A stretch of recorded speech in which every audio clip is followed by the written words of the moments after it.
Welcome to another What I Eat in a Day video. I'm Janelle and I'm going to show you just how easy it is to get 120 grams of protein in a day on a plant-based diet. Now that's a lot of protein, so if you don't work out a lot, then keep in mind you probably don't need as much protein as I do. I hope this video shifts your mindset from the common assumption that vegans can't get enough protein, because in reality it can be actually very easy and delicious. So on this day I made a Southwest Breakfast Bowl. Now this one is one for the books, guys. So let's start by making this delicious, spicy, and tangy Chipotle sauce. To a blender, we're gonna add some vegan sour cream and a couple Chipotle peppers in adobo sauce. Now, if you are sensitive to spice, then maybe just use one. Then we're going to sweeten it a little bit with either date syrup or maple syrup, whatever is accessible to you. And then to give it a little bit of extra zest and acidity, we're gonna add the juice of one whole lime. And then, gotta have cilantro. Love this herb, so we're just gonna add a small handful, stems included, into the blender. And then we're gonna add a little bit of ketchup. Now this is just gonna add a little bit of extra sweetness, a little bit of tang, and a beautiful color. And then we're just gonna add a little bit of salt to bring out all those flavors, and then just blend everything on high speed until you get this delicious, beautiful looking sauce. Now for a healthy complex carb, we're going to air fry up some little mini potatoes. So we're just gonna lightly season those with some soy sauce, a little bit of Old Bay seasoning for a little bit of flavor and a bit of a kick. And we're just gonna pop those in the air fryer, let them do their thing. And then we're going to make some fajita veggies, one of my favorite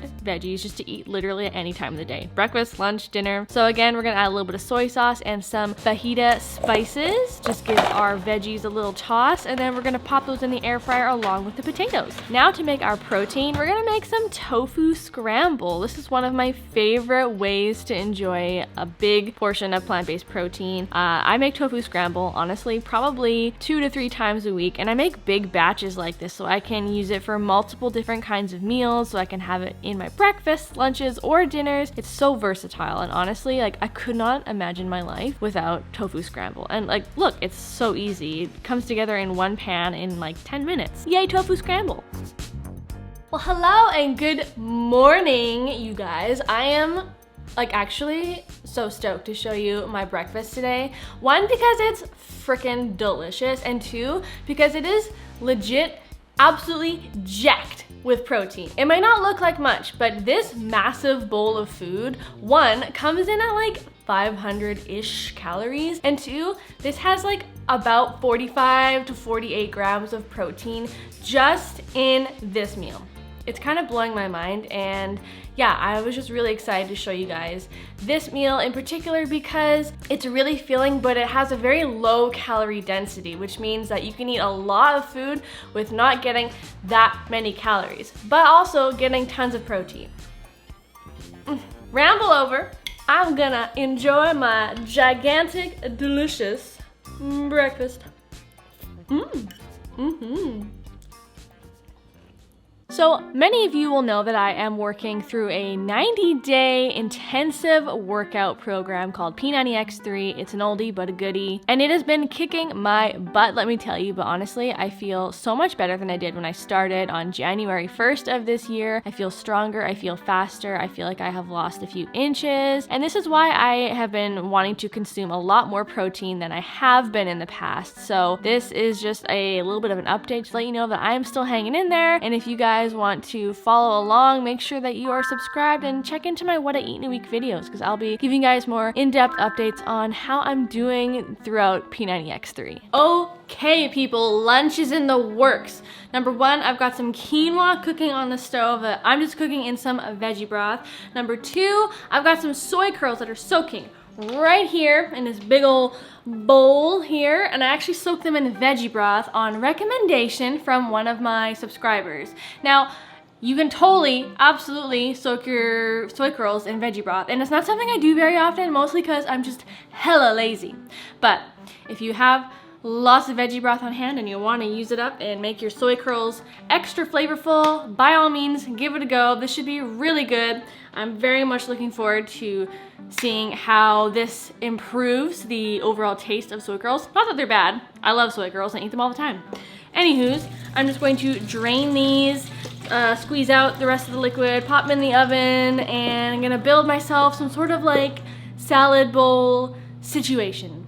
To be continued. Now, one of my favorite ways to season my proteins like soy curls or tofu or tempeh is really simply, honestly, just with some soy sauce, some nutritional yeast. Lately, I have been loving Old Bay seasoning. And yeah, now I've just popped them onto a lined baking tray. And I'm just gonna let those crisp up to perfection in the oven for about 40 minutes. They're gonna come out looking something like this. They are, oh my God, so crispy, you guys. I could just eat that whole tray, not exaggerating. Now I'm just gonna build my bowl. So I've already plated up some freshly cooked quinoa and some greens. I got some lettuce, I got some shredded cabbage, and I have a whole bunch of veggies that I chopped up. These were just veggies that were in my fridge that I needed to use up. Put some sauce on there.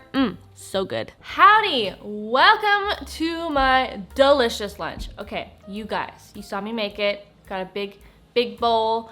Big bowl for big goals. I just came up with that. Okay, so according to my calculations, this bowl comes in at around 38 grams of protein. 38 grams, you guys. And you see how massive this is. There's tons of veggies, there's lots of greens, there's quinoa, a lot of soy curls. We've got some healthy fat from some avocado and a little bit of that Chipotle dressing I made this morning.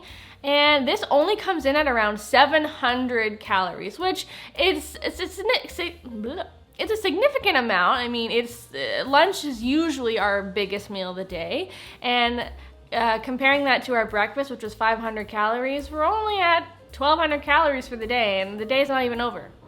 Protein-wise, I'm at about 83 grams of protein, and my goal is to hit around 130, 135. So that is exciting. This bowl,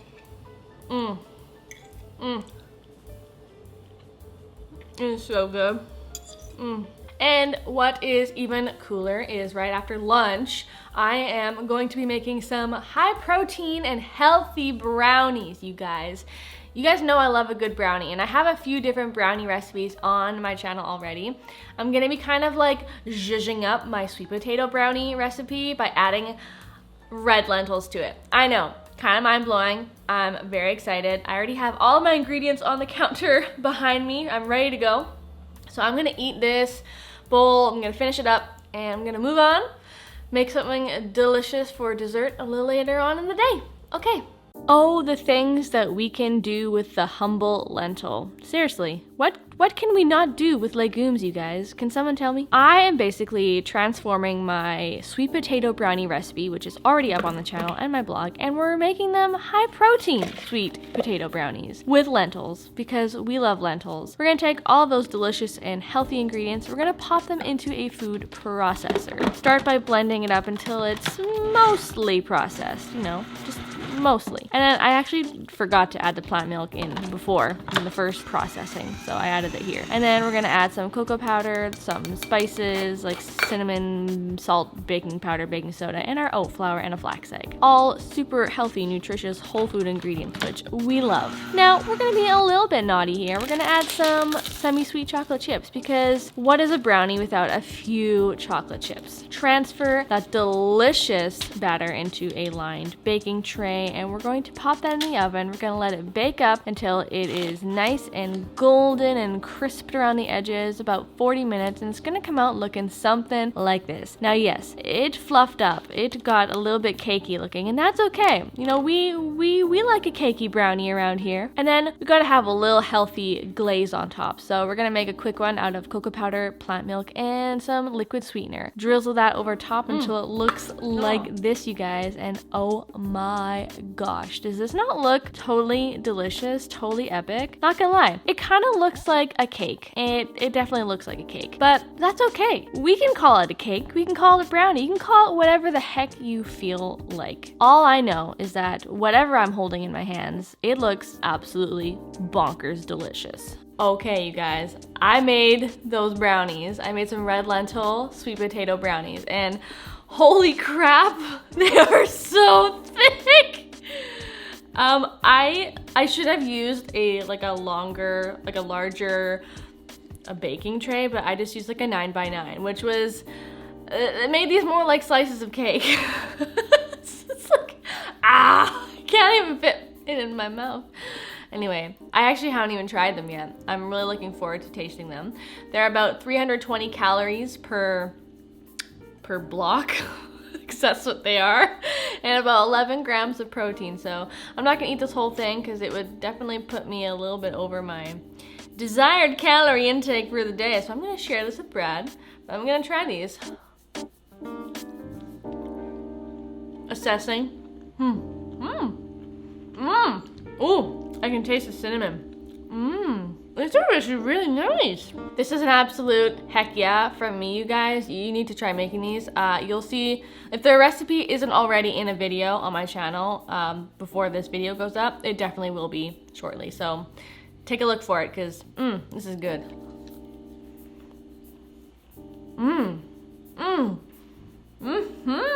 Whoa. Shoot. Brownie down, brownie down. Okay, you guys, I'm giving you a little sneak peek into an upcoming high-protein pasta recipe that will be hitting the channel very soon, if it's not already on the channel by the time you watch this video. But oh my lord, this is something that I am really proud of. It's so delicious. It turned out amazing. It is packed full of flavor, packed full of protein, and it is just like a creamy dream. And it pretty much comes together in under 20 minutes with minimal effort, minimal ingredients, and minimal fuss. It's just a total winner, and I'm so excited for you guys to see the full recipe very soon. Yay! Okay guys, so it is dinner time, and I just made like the most epic high protein pesto pasta I've probably ever made. You guys will not believe that this one serving of pasta is 35 grams of protein per serving. Like 35 grams, and that's not an absolutely enormous portion. And it's gonna be very filling, and it's gonna be so flavorful. Oh yeah, a little bit more lemon juice on there. I am not usually a lemony girl with my pasta, but this is so good. If you guys want to see all the high protein meals that I typically eat in an entire week, make sure that you check out this video right here, because I'll give you lots of delicious high protein vegan and gluten-free meal inspo. And that's it. Subscribe, like this video, and I'll see you guys in another video. Bye!